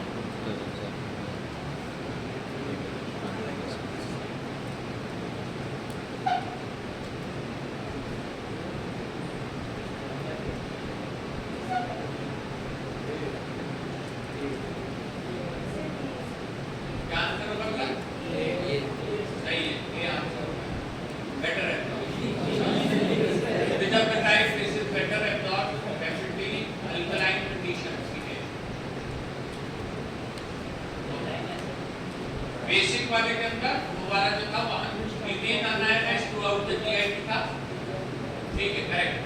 इसमें गड़बड़ है, मेरा आंसर गलत था, वो वाला सही है। और पीएच वैल्यू एक जैसे कार्बन कैसे बनाए, कोई अंतर नहीं है। आयोनाइज्ड है ना, यहाँ पे हमारा सी आना चाहिए, ठीक। That's all. यहाँ पे हमारे पूरे क्विज कंप्लीट हो गए। इस क्विज के साथ साथ हमारा ये टॉपिक भी फिनिश हुआ था। इसके अंदर कुछ ये डोसेज फॉर्म और ये वाले फैक्टर्स मैं आपको सारे के सारे पढ़ा चुका हूँ। क्लास आज की फिनिश हो गई है। एब्जॉर्प्शन का बड़ा चैप्टर कंप्लीट हुआ है। मैंने दो आपके उसके ग्रुप के अंदर पीडीएफ डाली है, वो पीडीएफ पूरी सॉल्व होना चाहिए, ठीक है। आंसर तो उसी को दूंगा, तो मुझसे पूछेगा कि सर क्वेश्चन सॉल्व हुआ है, आंसर दो। नहीं पूछेगा कोई तो दूंगा ही नहीं, तुम जानो तुम्हारा मानना है। लेकिन अगर सॉल्व करके पूछोगे कि सर